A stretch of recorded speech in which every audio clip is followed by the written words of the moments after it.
إن الحمد لله نحمده ونستعينه ونستغفره ونعوذ بالله من شرور أنفسنا ومن سيئات أعمالنا من يهد الله فلا مضل له ومن يضلل فلا هادي له أشهد أن لا إله إلا الله وحده لا شريك له وأشهد أن محمدا عبده ورسوله اللهم صل على محمد وعلى آل محمد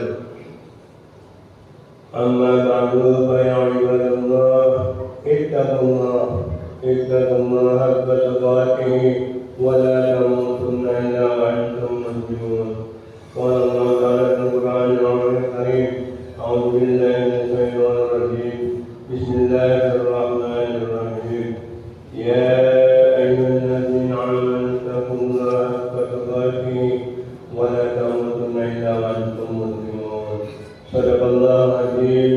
Hadirin yang berhormat dan rahmat Allah Subhanahu wa taala. Alhamdulillahirabbil alamin. Segala puji bagi Allah yang telah memberikan kita banyak nikmat, terutama nikmat iman dan Islam, sehingga kita dapat hadir di rumah Allah yang penuh berkah ini.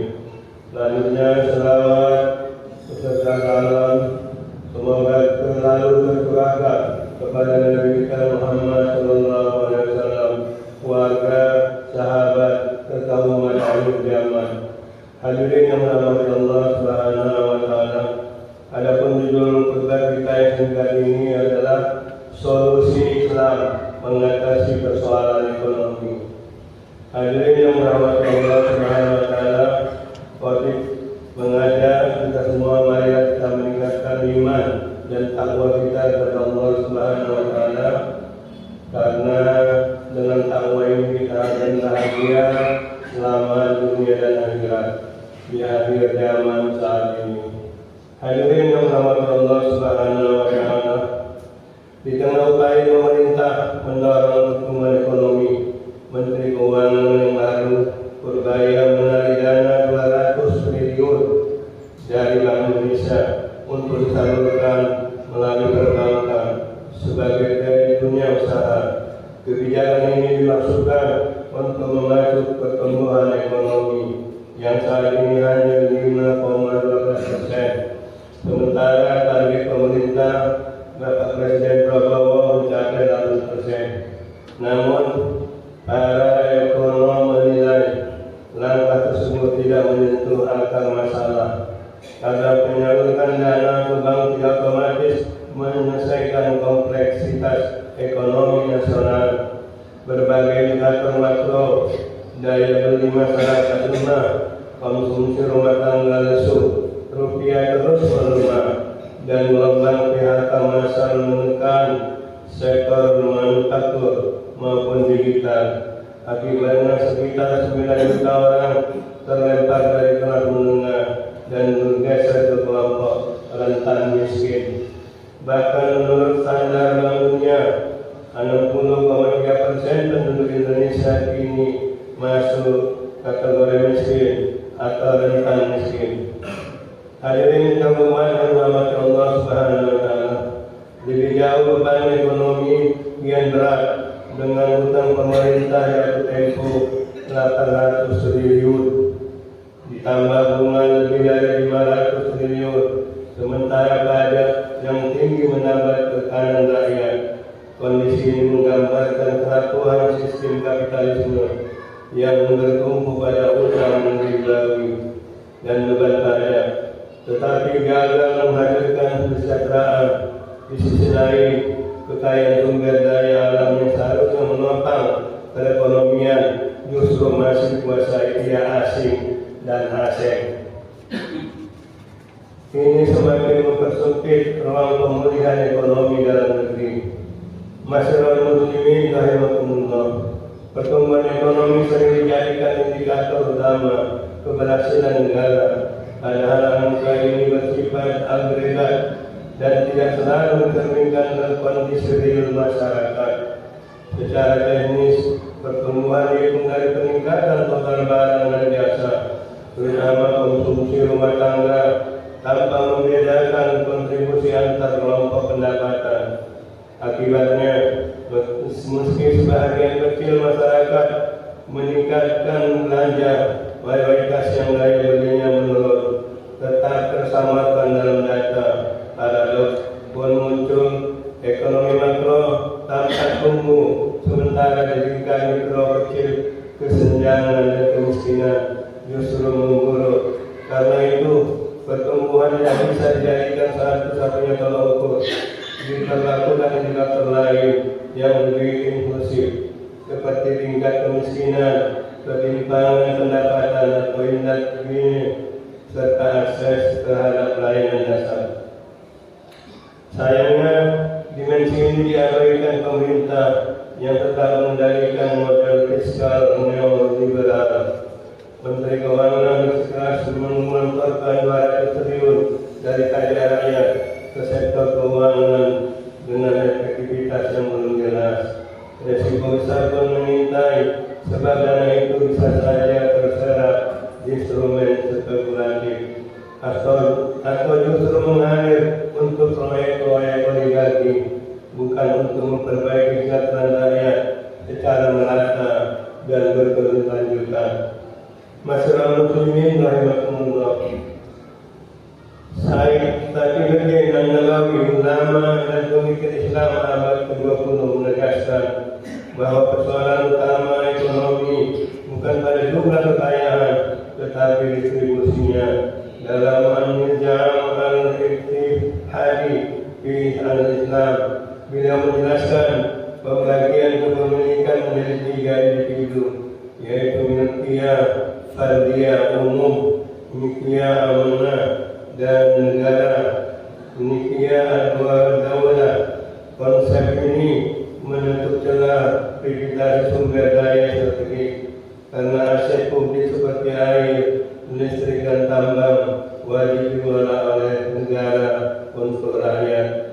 Hal ini sesuai dengan sabda Rasulullah Sallallahu Alaihi Wasallam, al-muslimuna syuraka'u fi salatin fil alai wal anai wal nar.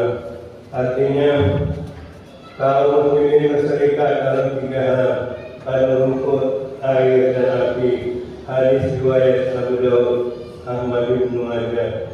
Dalam pandangan Islam, kesejahteraan diukur dari pemenuhan hak dasar setiap warga, bukan sekadar pertumbuhan ekonomi konsumsi agregat.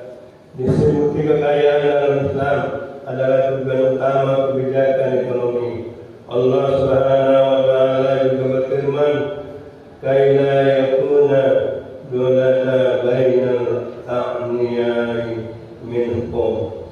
Artinya, supaya harta itu jangan hanya beredar di antara orang-orang kaya saja di antara kalian. Surat Al-Nashr ayat 7. Islam melarang penggunaan harta dan riba, karena riba menciptakan ketimpangan dan instabilitas.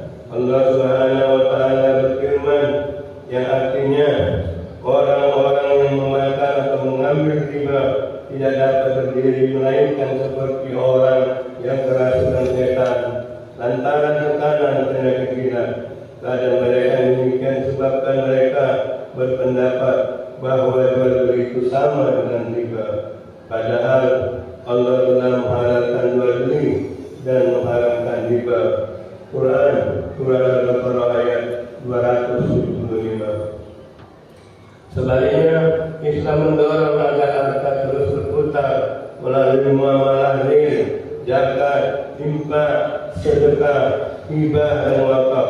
Sistem keuangan Islam ditopang oleh Baitul Mal serta penggunaan dinar dan dirham yang memiliki intrinsik stabil sehingga lebih kokoh dibanding sistem kapitalis ribawi. Islam juga menawarkan solusi praktis berbasis keadilan seperti akad serta mudarabah yang menekankan kerjasama bukan eksploitasi. Negara berkewajiban menjamin kebutuhan dasar rakyat atau pangan, sandang, papan, pendidikan, kesehatan, dan menciptakan lapangan kerja. Misalnya, lahan terlantar dapat diambil negara lalu mendistribusikan kepada yang mampu menggarapnya, disertai dukungan berupa izin usaha yang mudah, modal subsidi pertanian, pengembangan SDM hingga dorongan industri. Dengan demikian,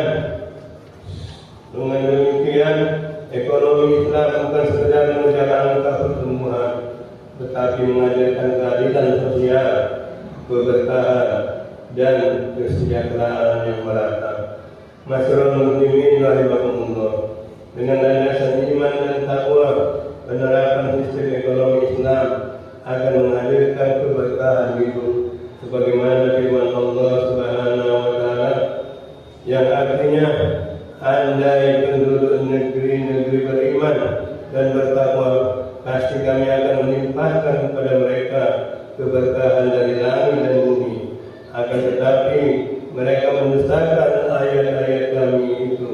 Karena itu kami menyiksa mereka disebabkan perbuatan mereka itu sendiri.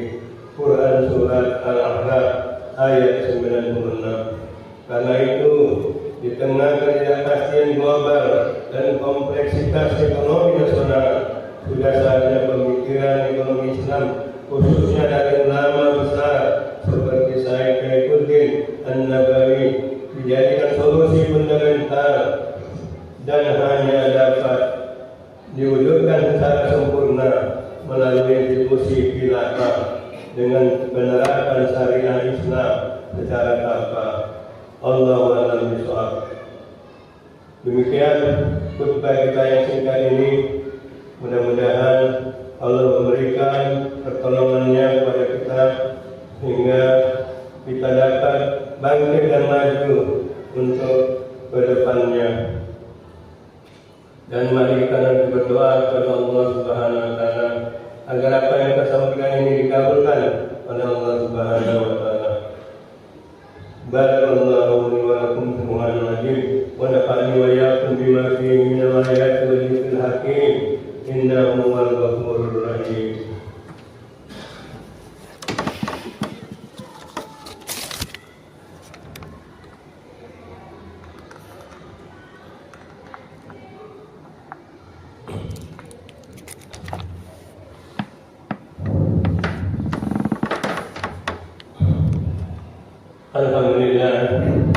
Alhamdulillahilladzi hadana li hadza wa ma kunna linahtadiya laula an hadana Allah.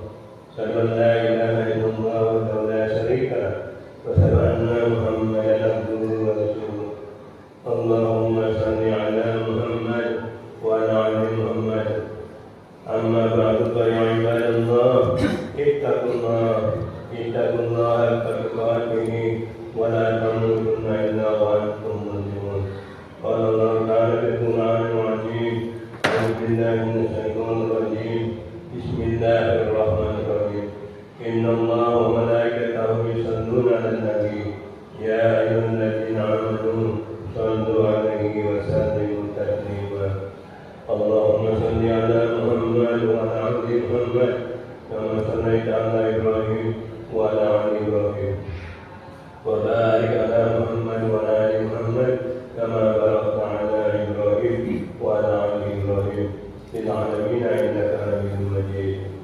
اللهم اغفر للمسلمين والمسلمات والمؤمنين والمؤمنات الأحياء منهم والأموات برحمتك يا أرحم الراحمين. ربنا ظلمنا أنفسنا وإن لم تغفر لنا وترحمنا لنكونن من الخاسرين. Ya Allah, ya Tuhan kami yang Maha Kuasa, Maha Pengasih dan Maha Penyayang, berikanlah ya Allah pada pemimpin kami orang-orang yang beriman, orang-orang yang takut kepada-Mu ya Allah, orang-orang yang menolong rakyatnya ya Allah. Amin ya Allah. Ya Allah, berkailah Indonesia ini ya Allah.